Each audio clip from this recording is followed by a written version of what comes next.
Hi, and welcome to Tales from the Sky Lounge, where we talk about business, consulting, and venture investing. We're talking to people in the world who get out there and make things happen and travel and have stories to tell. So today, let's welcome our next guest in the Sky Lounge, Louis Goldman. Louis, hi. Welcome to the Sky Lounge. Thanks, Todd, and thanks for having me here. Yeah, it's so great talking to you again. I know we've had a couple of adventures in the past. Before we get going too much, why don't you give us a little bit of background? I know you work at Tech CXO in the revenue growth practice. What got you to this point in life? That's a great question. Life is definitely a journey. It's not always linear, but I'm very happy. I joined Tech CXO about 3.5 years ago in the revenue growth practice. After doing some consulting on my own, as well as working for a variety of companies and W-2 jobs. My path started back in college, where I was a major in psychology and ended up initially going into advertising because I found that the study of people was more interesting than most of the other jobs that I could do. So started in advertising, and I've spent my career in marketing, working my way through media companies such as CNBC, NBC, and Sony, working in financial service firms like Citigroup and MetLife, working for some startups, working for e-commerce company 1-800-Flowers. And the common theme is really just understanding people. And as I understand people, figuring out how to get them to take action, ideally to buy the product or service that I happen to be working for. I consider myself a growth marketer. My focus is really on driving supercharged growth for companies, 40% plus a year. Work with a lot of startups as well, both startups within larger companies as well as true startups. And I love it. I love to figure out what problems a potential customer has that my product or service can solve for them. And most importantly, there's a line from Silence of the Lambs, where Hannibal Lecter says, you have to figure out what the killer covets. You have to figure out what drives them, what they really want. So that's what I always look for, is what does the customer covet? And how can I figure out how to make my product or service meet that need? Yeah, you got to get in the head of the client and put out the right bait, so to speak. Exactly. That's awesome. Well, you've had a great career. Why don't you talk about, I guess you were around during the early .com days, back when we were all trying to figure out what is e-commerce, is it just, dancing clowns and blink tags on the website, or, how do we make money at this whole internet thing? What was your early internet gig, and then what did you figure out in early e-commerce? It's a great question, Todd. I was really fortunate. One of the opportunities I had early in my career was to work for CNBC in the not the early days of cable, but sort of like I would say the middle ages of cable. And that was very exciting, but I always thought it would have been so much more interesting to be there at the beginning of cable. Nobody knew what the business models were at the beginning of cable. They thought it was going to be advertising alone. They didn't think people were going to actually pay for programming. And when they introduced the dual revenue stream model of a cable subscription, some of which went to the networks as well as advertising, it became a brand new business model. And I thought, wow, that's really, really exciting. I would love to be able to do something like that or work in an industry like that. Well, fortunately enough, it was 1995, and I was working at a new startup in Sony. And Sony was actually having a debate within the company, deciding whether or not they wanted to license their content to AOL, which back then was the dominant internet provider. It really was the internet back then. Or take it out to this thing called the World Wide Web, which nobody knew what it was. But of course, now it's become the focus of the internet. And I had a guy working for me who was very smart and very savvy about internet and technology. And he made this passionate speech in front of a whole room full of Sony executives talking about how AOL was going to die. It was going to be in the past. The internet was the future. And that's where Sony should cast its bet. And he carried the day. He was able to convince them. And as a result, we turned down millions of dollars from AOL to go out and put up a site on the World Wide Web. And I just thought that was really exciting. So when I left Sony, I decided that this is what I wanted to do for at least the next stage of my career, if not the rest of my career. And one of the things that I thought about was, the internet is really cool, but at that point, it was really looked at as a communications or a marketing channel. So you'd put up your website, and we used to call it brochureware, right? Mm-hmm. Where you talk about your products or services to try and get people to buy them. But there was no transaction enablement, for the most part on the web. Amazon was just starting out, but it was still relatively new. I thought, wow, the internet can not only provide information about products and services, but it can also provide a mechanism for people to order them.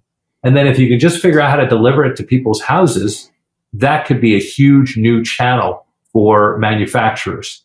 And so I decided that I wanted to focus on e-commerce. So I started my own consulting firm and focused exclusively on e-commerce. One of the areas where I got a lot of traction was services, because services didn't have a physical delivery issue. There, all you were delivering is documents or a mortgage or whatever the case may be, which is ultimately why I went into financial services. But what was fascinating to me was that some of the fundamentals of business, even back then, and even though I was relatively young in my career, were ones that people who were starting up .com businesses, particularly .com e-commerce businesses, didn't recognize were going to be factors to their success or failure. And I'll give you a couple of examples. The first is the internet boom, the first internet boom, really lasted until about 2001, at which came the .com crash. Mm-hmm. And companies prior to the .com crash were being valued on how many visits they had or how many unique visitors they had. They weren't focusing on revenue, and forget about focusing on profit. Well, even though I was relatively young in my 30s, I knew even back then, if a business can't make money, it's not going to be sustainable. It's not going to be successful. And so a lot of these new companies that were going public, I said, the emperor has no clothes. This thing is going to crash. And of course, indeed, it did. Another example was a company called Webvan. Webvan was going to replace grocery stores. It was going to deliver groceries right to your doorstep. Well, I had worked at Colgate-Palmolive, and I knew a lot about the grocery business because we distributed our Palmolive dishwashing liquid and other types of products through grocery stores. Grocery stores are what's called a penny business. They are a high-volume, low-margin business. Basically, a typical grocery store makes about a penny for every dollar in sales. The only reason they're able to make that penny is because people come and pick out the groceries themselves.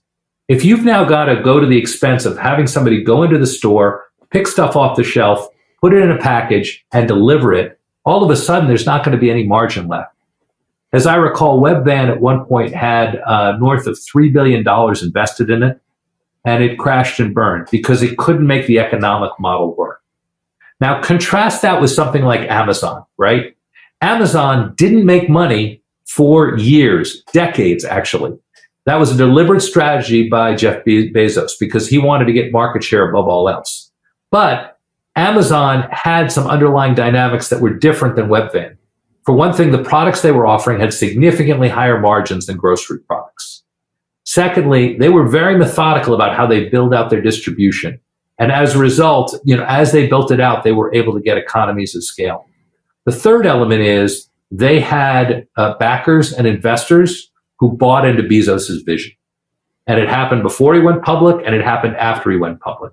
He would tell shareholders every year, we're not going to make any money like next year, or we're going to make very little money next year. They wouldn't care because top line growth was continuing to go up 20, 30, 40% a year. And they knew that at some point they would figure out a way to monetize it. Now, if you look at Amazon today, where do they make the bulk of their money?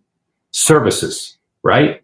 Not so much from their core retail business, but from Amazon Web Services and other services that they offer, which are very high margin products, which were actually offshoots of their core business that they developed and that they turned into new businesses that are highly profitable for them. So it's a long way of me kind of getting to the point that business models evolve, but there are some fundamental aspects to business that I think you have to keep in mind as you go through various cycles, particularly economic cycles, Todd.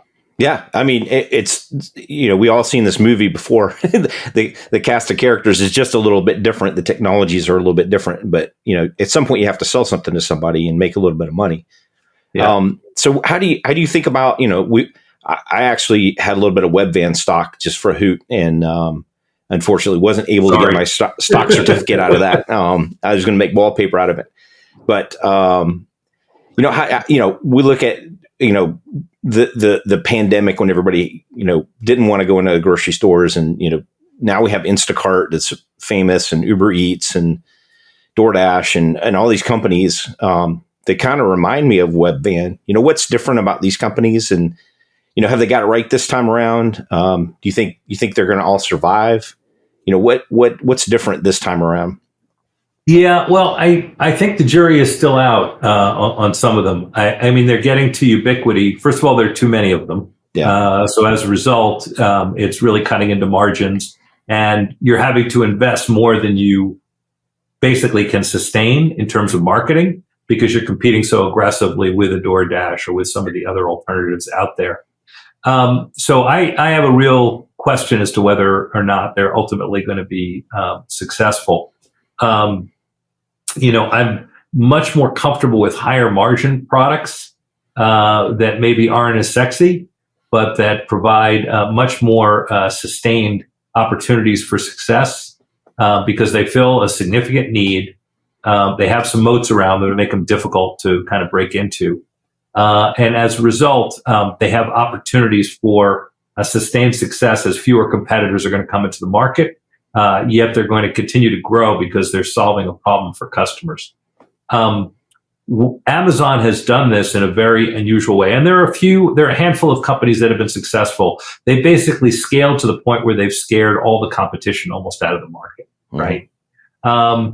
Amazon has effectively done that.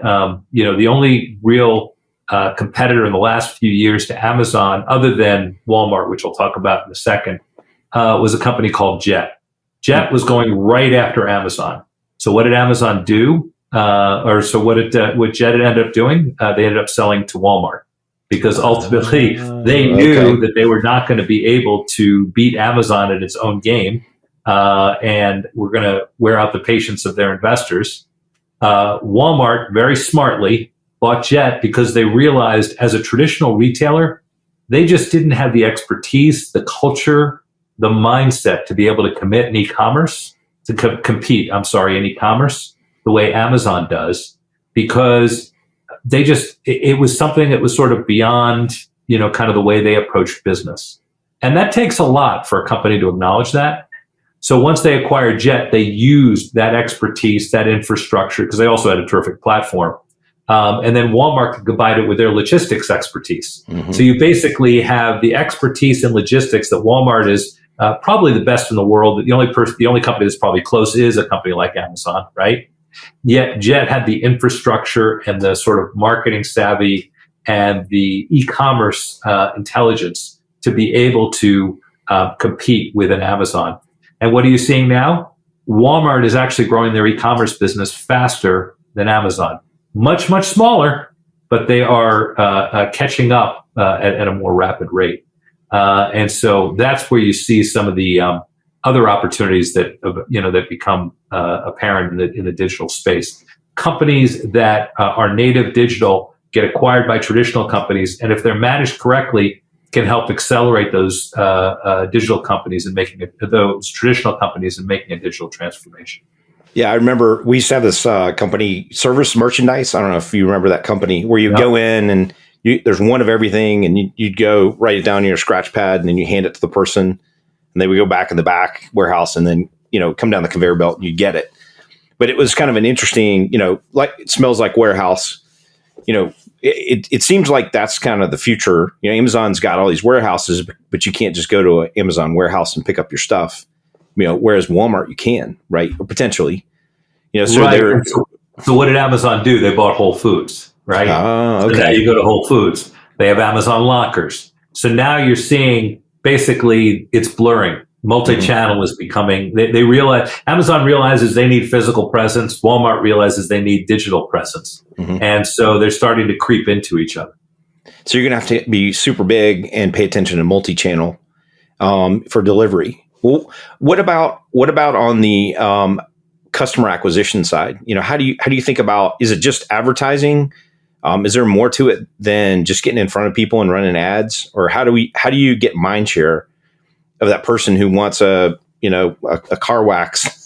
Do I wait 2 days and go to Amazon, or maybe Walmart's got it, or do I just, run down to the Ace Hardware down the road and hope they have it? How do you, as a marketer, think about that problem? Well, and that's a great question, Todd. Marketing has evolved the same way the internet has evolved over the last 20 plus years. The very first banner ads would get 30 or 40% click-through rates. Wow. Because they were so unique, they were so unusual, right? Now what's this? I'm going to click on it, right? Now you're lucky if you get a tenth or 0.2% click-through rates on ads. What's happened is Google has really transformed internet advertising. Really, Google and Meta have transformed internet advertising into sort of two key buckets. What Google has done is taken advantage of what we call in marketing lower funnel marketing. So if you think of a funnel, at the very top of the funnel is awareness. It's making people know that you're kind of in the market and that you have a product that might help them. At the very bottom of the funnel are people who say, okay, I need a car wax, in your example. Where am I going to find one? Or in many cases, they've already done some research. I know about, company A, company B, company C. I've got to decide which one to go to. Maybe it's based on a promotion or whatever. And that's what's going to make the decision for me. Google did a great job of capturing lower funnel interest by consumers, because what would happen is once I knew I needed a car wax, what do? I go to Google and I put in car wax near me. And then it comes up with answers that tell me where I can get a car wax in my area. It's a natural for a company that offers car wax. I'm really stretching this one, by the way, sure. It's a natural for me, if I own a car wax company, to make sure that I advertise so that I come up ahead of what are called the organic listings and the paid listings. Mm-hmm. And Google has made billions and billions of dollars off of capturing what's called the lower funnel demand. The problem is not everybody knows that they need a car wax. Sometimes you got to make them aware of the fact that they need a car wax. And so you have to do more upper funnel or mid funnel advertising. And the way to do that is to use a company like Meta, the owner of Facebook, the owner of Instagram. Okay. Because there, people are engaging with others in terms of, their social network activities, but maybe they're asking on Facebook, do you know any place I can get my car cleaned? Well, you run an ad for car wax and then, maybe I'll get my car waxed at the same time. That's how you start bringing new customers in. And the way Meta was able to be successful was that they used a combination of cookie technology as well as information they had on just people's profiles to be able to really specifically target those ads. So if I didn't own a car and thus couldn't get a car wax, I would never see an ad, in theory, on Facebook or Instagram for car wax. But Todd, who is absolutely passionate about keeping his car pristine, always looking great, always having a shine, would see ads all the time because he was constantly getting his car cleaned and waxed. That was basically due to targeting criteria that they had available through proprietary data. The problem is, 10 years ago, I could do a better job of targeting on Facebook or Instagram than I can today. Yeah. Because with pressure from both the government as well as from consumers, GDPR in Europe, companies like Meta can no longer have the same detailed profiling that they had back then. As a result, it's not as effective. And I think we're actually coming to a stage where both Meta and Instagram are in for some tough years ahead as people find it to be less and less effective in terms of targeting. But I'm kind of going a little bit off of your topic, Todd. Hopefully, sure. No, this is great. It's a tangent that's worthwhile, discussing. Yeah, well, let me throw you a little bit of curveball. So people go and they Google, car wax near me.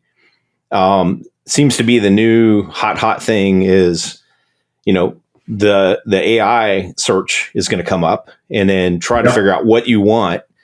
So now you can't, it's not enough to just have, ads running and have great content on your website. You have to now figure out how to get into this AI world. How does that change in the game, or where do you think all that stuff's going to go? That is a great question, and that sort of transitions to the problem that Facebook and Instagram have. I've been using Google's, I believe, is called Bard. Mm-hmm. I've been using it now for about 6 months. Where I see a potential savior for Facebook and Instagram is that instead of the cookies and other tagging technology that they used to have, I can see them using sophisticated artificial intelligence, a generative AI engine, to be able to do that targeting, leveraging the information they do have available that they are still allowed to use.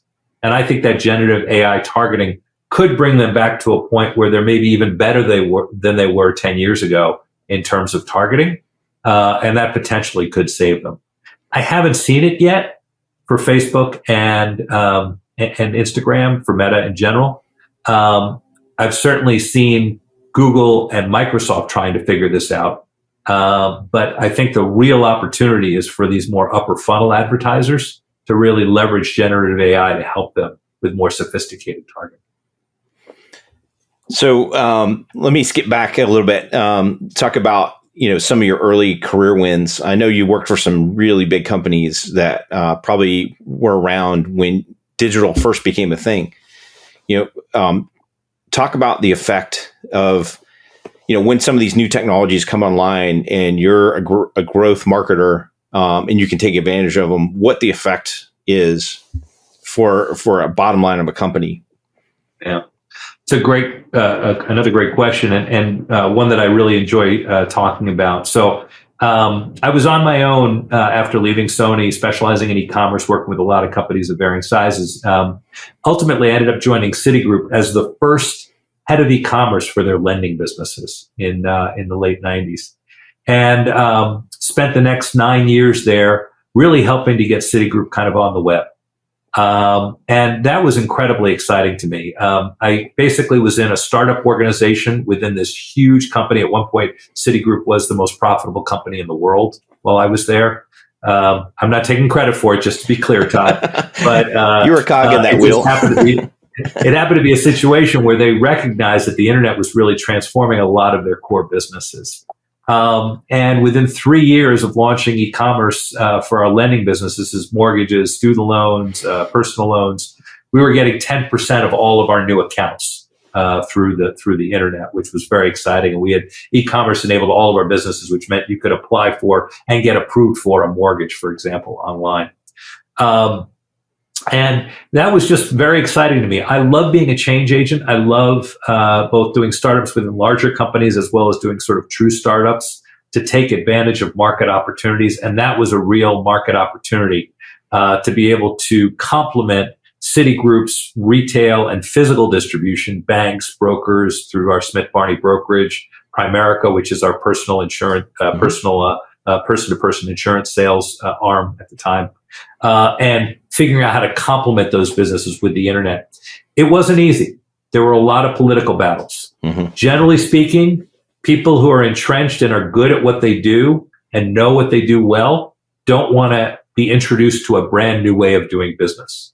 And so there's a whole approach you have to take in terms of culture change to be able to get them to embrace new technology, new opportunities that kind of that can work.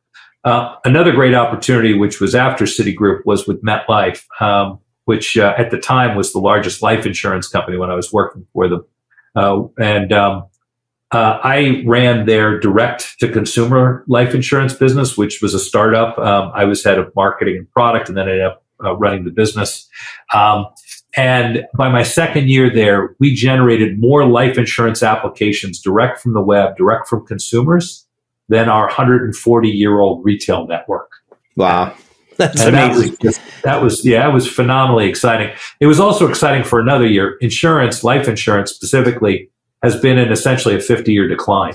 And a lot of people don't have life insurance today. And by opening up this direct channel as well as creating products that fit the internet, we were able to restart and re-engage people with life insurance in a way that hadn't really happened before.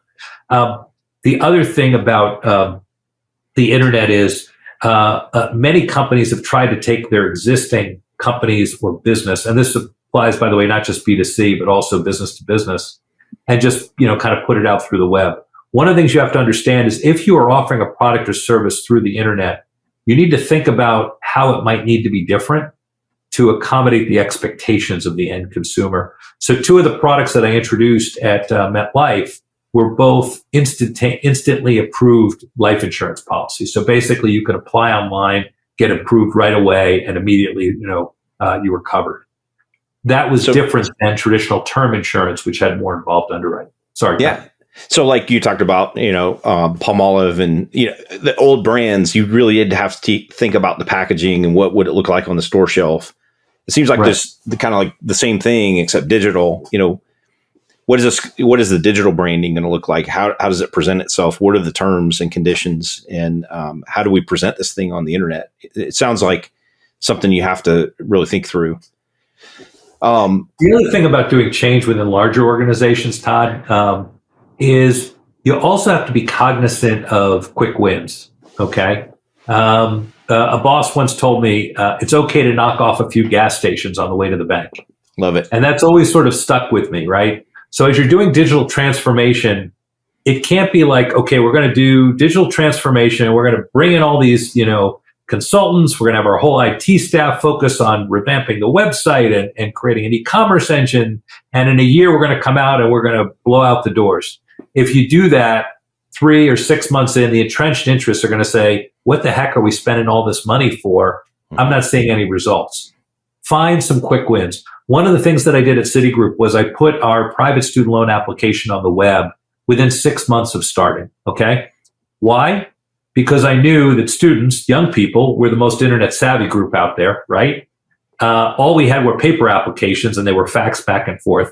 By putting it on the web, getting them to fill it out on the web, we were able to reduce our cost for processing those applications by $2 million a year.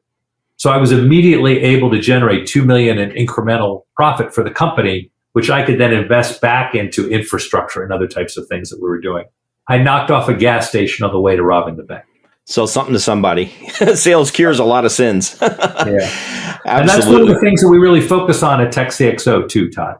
Our goal is to really get in there, find some quick wins for companies while still building a plan and an infrastructure for them to either pivot the business or dramatically grow the business or take advantage of a new business opportunity. That's what we do. And we do that because we've been there and done it before. Yeah. And we had a nice little adventure with a fashion distributor out in LA. Yep. And they were on some pretty modern technology, right? Shopify and some other channels. And I think they were in stores too, right? They were. In fact, they developed e-commerce almost as an afterthought and then had to really figure it out once the pandemic hit and their stores were closed. And that's what we helped them with, Todd. And what they realized is they not only got the advantage of having direct interaction with their end consumers, which was helpful in terms of understanding kind of where they should go in terms of new products and things that they were developing, new styles, but also gave them higher margins than a lot of their wholesale businesses. What I thought was really interesting in that business, it skews a little bit younger, and the use of influencers as a channel, a marketing mechanism is kind of a new and different thing. That might save Instagram, but how do you think about influencers and in the lens of traditional advertising mindset? Are they complementary? Are they different? Is that something you should rely on? Is it effective? I think you need to think of it as another channel, right? As another opportunity to drive sales. And the one thing I would say is that influencers, it's important to track the impact of influencers, because you could spend a lot of money on influencers who could say, hey, I love this soda water. And then, you never know if they actually sold any soda water and you've spent $1 million or something with them. Some of these influencers are well into the 8, even 9 figures in terms of annual sponsorship revenue. Wow. But in the fashion world, influencers can be critical. And going back to our shared fashion client, One of the things that the company did was they came up with designer masks very early on in the pandemic. Mm-hmm. And they didn't pay for it. They just happened to get lucky, and some celebrities started using their masks and showed themselves on Instagram, and Snapchat wearing this company's masks. And the mask sales went through the roof. They sold, I think, over $1 million a month in mask sales from those endorsements. So influencers can have a huge impact on the business. And it's not just business to consumer, Todd. It can be B2B as well. There are influencers in other areas that can have a big impact on selling various products and services. So what does a B2B influencer look like? Is that a LinkedIn channel? Is that somebody that's on YouTube or something? Or how does that? No, LinkedIn, well, it's all the above. They could be on LinkedIn, they could be on YouTube, they could even be on Facebook or an Instagram. So, for example, an influencer who is talking about, kind of payments or the payment space, an expert in the payment space, they can endorse a payment processing platform that's marketed to small businesses like a Stripe. And there's an example of an influencer that could drive a B2B sale. They're not selling to consumers, they're selling to a small business. So there's an opportunity there. After these influencers, that's kind of a new recent thing. What do you think is the next great thing in terms of how do we address the market? Influencers are great. I think people are getting a little bit callous to that. We've talked a little bit about this generative AI thing. What should we be looking at? Where's the puck that we should be skating toward? Where's the puck going to be in terms of addressing the market? Influencers already, I think, starting to get people are getting a little jaded about them and seeing through kind of some of the stuff that they're doing. What I think you're going to see a big explosion in is generative AI fakes, where you're going to see famous people, but it's not really them. They're bots, talking or giving advice or, pushing people one way or another politically. And I think what's going to happen is people are going to get very cynical about whether or not something is real on TikTok or on Instagram or on Facebook. And I think you're going to actually see things like what we're doing today, podcasts, authentic conversations between real people, talking about real things, grow in terms of importance and influence. And people are going to be searching out that kind of material. Do you have a favorite podcast that you'd like to point people toward besides this one? A good example of this is Smartless, which is a podcast done by Jason Bateman, Will Arnett, and Sean Hayes. And it's a great example. It's three friends. They started it during the pandemic because they weren't working.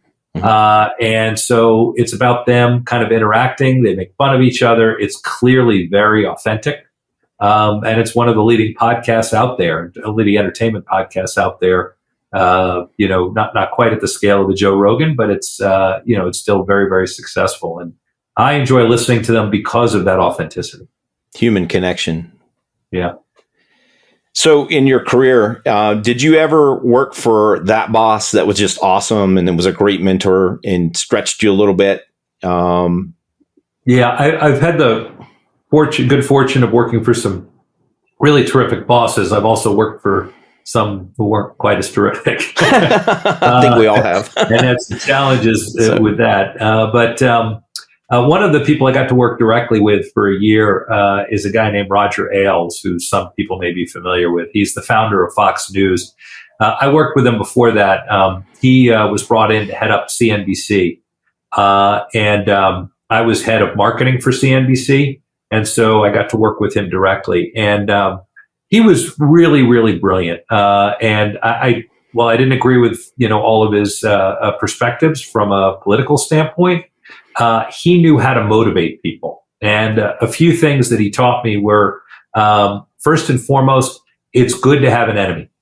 If you have an enemy, then you can rally your organization, your team, your people around something bigger than just sort of getting the job done. It creates an emotional connection among the staff that helps you do things that you might not be able to accomplish otherwise. In the case of CNBC, he decided that CNN was our enemy, And so, that's who he would go after every day. He also knew how to motivate people. He knew that the television, at least the kind of television we were doing, which was news and information and to a certain extent entertainment, was about people. And so he always wanted to make people, the on-air talent, the heroes, the key people that people should focus on. It was very frustrating to me because I brought in probably 150 ads to him over the course of the year that I worked with him. And he had little touches or improvements in probably at least 130 of them. And I'd walk out of his office and I'd say to myself, darn, how come I didn't think of that, these insights were very valuable to me as I, kind of continued in my marketing career. The last piece, which I didn't really learn so much from Roger, it was actually from an expert called Simon Sinek, is to really, but Roger embraced it. You have to understand as a company or as a business or as a product, what your why is. Why are you in business? Why do you exist? What's the point of your company? Roger understood that on an intuitive basis. In fact, Roger was doing this stuff before Simon Sinek ever wrote his book, which is called Start With Why. But that whole idea of having a positioning that, by the way, isn't about making money. It's about how you are going to impact people, how you are going to change the world, right? So Apple's why is think different. Everything they do is to approach things in a new and innovative way to change people's lives. So, that's a example. Harley Davidson's why is freedom. Because when you're out on a bike, you have no constraints. You're just out there and you're free. So those types of really understanding that core why has been something that's sort of been a North Star for me throughout my career as well. Well, Louis, speaking of that, what is TechCXO's why? That's a great question, Todd. I think TechCXO's why is really about helping people achieve their dreams. And I know that sounds grandiose, but if you think about it, people are very invested in their business. We work with a lot of family-owned companies and entrepreneurs, as well as kind of mid-sized companies looking to grow or looking to do a business transaction. We help them be successful. We help them achieve whatever their dream is for that particular business, and we do it across our various practice areas. I help with marketing. You help with technology. Our partners help with getting their financials in order, or potentially helping them make a sale or go public. Our CHRO practice helps them figure out how to build out the organization. Our chief operating officer practice helps them figure out how to get their operations in line. All of it is about helping our clients achieve their dreams of success. And we often see them at inflection points in their business, either raising money or some crisis point or something happened, a key player comes or goes. So to me, that's the best part of what we do, is getting in there and solving that one little thing, helping them down the road, and then, watching them go. That's a really great part of what we do. Absolutely. Well, Louis, what do you say to people when they say, what is your superpower? So that's a great question, Todd. I think that my superpower is really helping to translate complex things into ways that people can understand, even if they're in areas that they're not familiar with. And I'll give you a quick example. The fashion design client that you and I have worked with, the head of it really didn't know anything about e-commerce or digital. And so when I was talking about things that we needed to do, for example, that you were going to do with the website or that we're going to do in terms of our e-commerce infrastructure, I knew I had to put it in terms that he would understand. Mm-hmm. So the way I approached it was to talk about the website like a store, and the stuff that you put in the front of the store or at the end of the aisle versus the stuff that you put further back, how you put stuff together. All of this influences how you create an e-commerce site, what you feature, where you drive people to, what complementary products do you try to sell them as they're at the cash register? What's the stuff you have by the cash register? That analogy was very helpful in terms of him and understanding what we wanted to do and what he should invest in. What about on the other side of the coin? Did you ever walk into a job that was just hit you in the face immediately? And, what did you do to recover from some of those things? Oh, yeah. So I worked at 1-800-Flowers for, a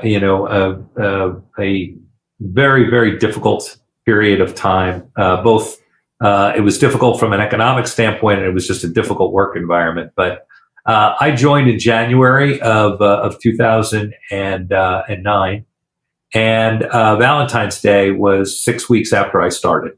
So 2009, for those of you who don't remember, was really when the recession was really hitting. And we were a gifting service, and when people don't have any money, they don't give as many gifts. So we went into Valentine's Day, which I didn't have a big impact on because most of the work had been done before I got there, but we got our butts kicked. We lost we were down 25% year over year. We lost significant market share to one of our key competitors. And it really forced us to reevaluate what we were doing. Part of it was a self-fulfilling prophecy. One of the things people do in a bad economic environment is they pull back on their advertising spending. The problem is that creates a downward spiral. Because if you're spending less money, less people know about your product or service, less people are going to buy it. They're buying less anyway.